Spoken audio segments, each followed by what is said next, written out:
Okay, let's focus right here. Where I said those 5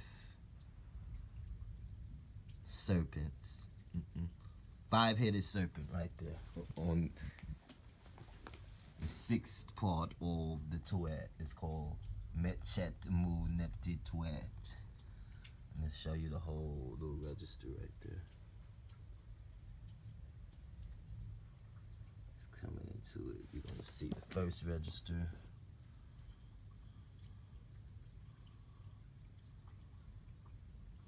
And the second time,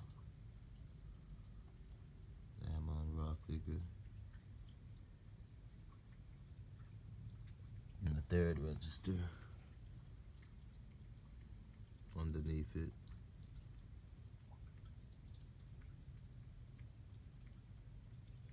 And that's the end of it. You see the 3 endings.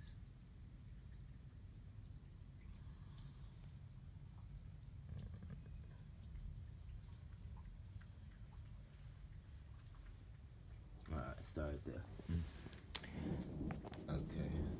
Now what I was saying is, the reason I'm bringing that part up, I saw something it was linked to. Because they call that type of, that same 5-headed serpent, I saw it in India with one of the Buddhas, you know, one of the Nagas. That's what they're called, the Nagas.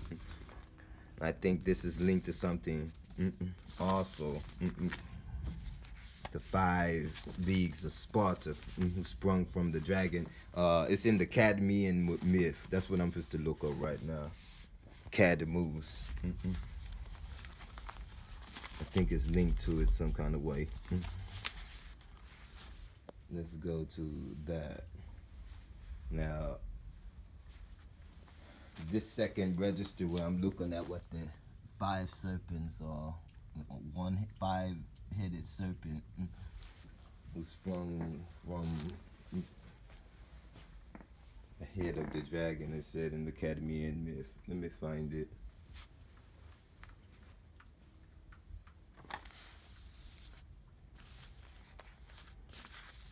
Cadmus. It's down here. Let's talk about it. And I'm gonna explain myself because we were talking about this before. All right, what did this say?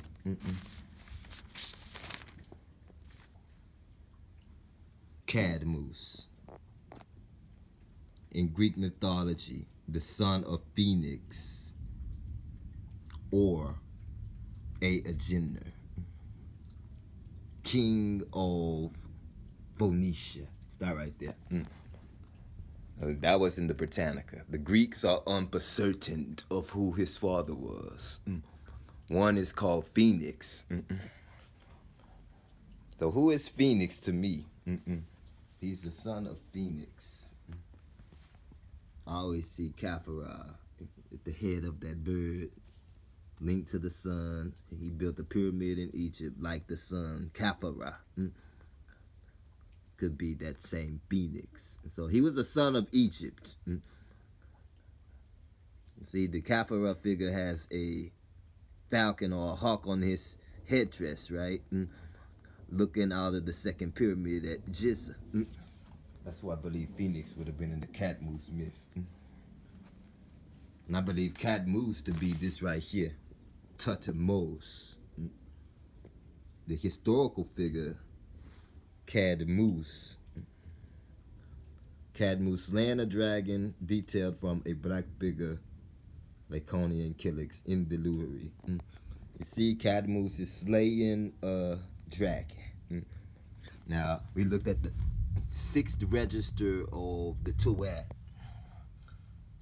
in the 2nd rank, and you see a 5-headed serpent. But you see a man laying down in between the serpent. You can see it that good. Somebody is falling some kind of way, but a serpent seems to be surrounding or springing forth from.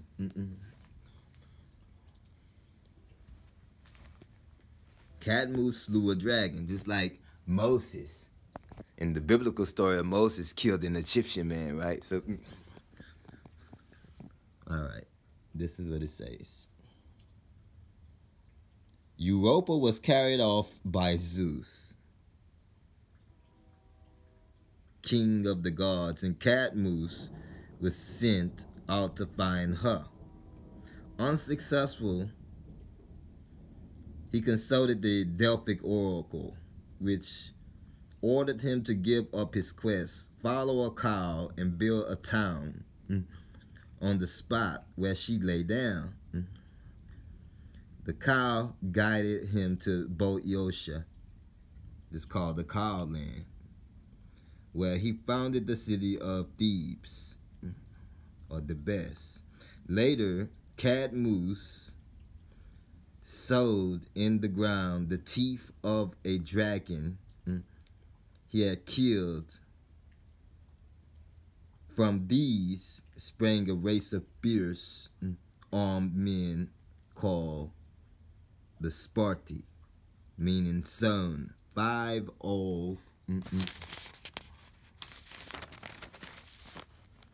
them assisted him to build the Cadmea.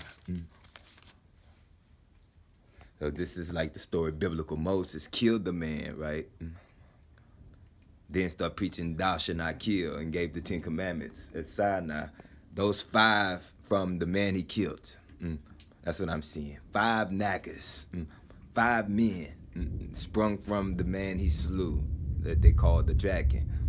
The dragon could have been like the Pendragon in Great Britain is the king of England, the king of Europe. Thebes, Boeotia, is in Macedonia, Greece. And the Achaean kings of Greece were Canaanite kings. The kings of Canaan became the European governor of Egypt, the Achaeans. The league in Sparta. They say the Corinthians. They have leagues of the Greeks, okay? But the Greeks were Egyptian-speaking. I mean, they were Phoenicians. Egyptian-speaking Greeks. No, Greek, they were Egyptian-speaking Greek, okay, and can translate the language. The Greeks were not, the Greeks were hired to fight in the Pharaoh's wars. Kings of Canaan, so okay. It says they assisted him to build the Cadmea, or the citadel of Thebes, and became the founders of the noblest families of that city. Cadmus later took as his wife Harmonia, daughter of the divinities, Ares and Aphrodite, by whom he had a son, Polydorus, and 4 daughters, Enio, Artino, Agave, and Semele. Cadmus, in harmony, finally tried to retire to Illyria, but when the Illyrians later angered the gods and were punished, Cadmus in Harmonia was saved, being changed into black serpents and sent by Zeus to the islands of the blessed. According to the tradition, Cadmus brought the alphabet to Greece. He turned into two black serpents that left and went to the islands of the blessed. You see something? I saw 2 5-headed serpents right there. I say that's the league at Sparta. Okay. Then the second register right here. That's a dynasty. It's telling you about the kings. Maybe king after king who succeeded the other. And then what happens in this story right there. I think it's the Cadmus thing. Could have been taking place. All right. I think Cadmus is biblical Moses and historical Tutmos the third. That's what it says about Tutmos the third. As they always say, it's the time of Moses. Egyptian king of the 18th dynasty. Reigned 1479 through 26 BC, often regarded as the greatest of the rulers of ancient Egypt. Thutmose III was a skilled warrior who brought the Egyptian empire to the zenith of its power by conquering all of Syria, crossing the Euphrates to defeat the Mitannians.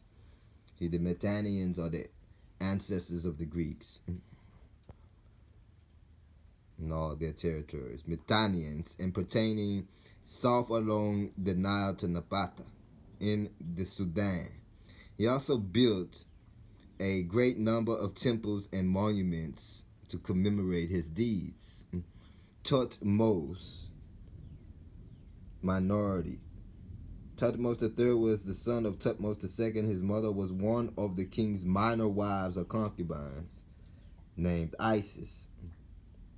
Since there was no prince with a better claim to the throne, the boy was crowned king on the early death of his father.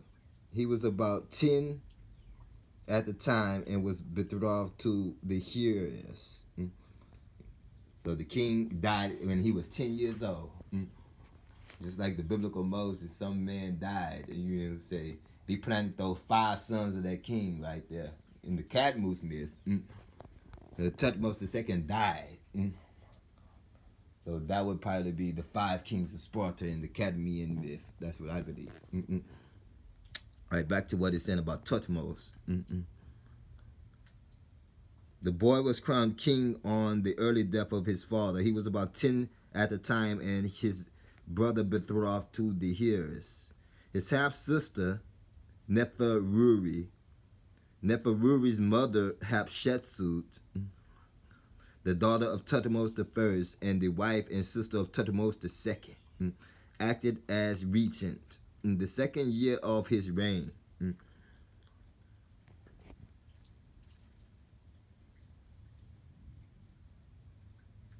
This strong-minded and ambitious woman herself assumed the attributes, dress, and insignia of a king to all intents and purposes, reigned in his stead, as one of her courtiers say. She directed the affairs of the whole land according to her wishes. Still, Thutmose was giving an education befitting his royal station. He was taught all military skills, especially archery, which he demonstrated in public display, and horsemanship, in which he showed considerable prowess.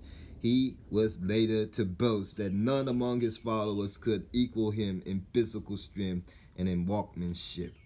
As he grew up, Thutmose may have even been entrusted with command of the army on campaign in Nubia. Whether he also fought in Palestine is doubtful. His father, Thutmose I, had penetrated into northern Syria. Thutmose II, though far from a weakling, had not followed his success, and Hatshepsut, a woman, may have been unwilling to send an army into the field. Thus, through inaction, Egyptian influence in Syria and Palestine had declined. The sons and grandsons of the Syrian princes who had strengthened to Thutmose I to no longer sent tribute, and the king of Mitanni, a powerful Mesopotamian kingdom with its capital beyond the Euphrates, was able to extend this control westward to the Mediterranean. I'm going to stop right there. I'm going to tell you, let me continue. In the 22nd year of Thutmose's reign, a formidable coalition was formed against Egypt, led by the king of Kadesh in northern Syria, and no doubt supported by the Mitanni. At this moment of crisis, Hatshepsut died. Her death was opportune. Whether her nephew was responsible is a matter of surmise only. But later in his reign, he decided that her name be obliterated on all her monuments her statue smashed, and her figures erased from reliefs. Well, that's what it says about Tutmos compared to Cadmus in the biblical Moses. We're going to continue.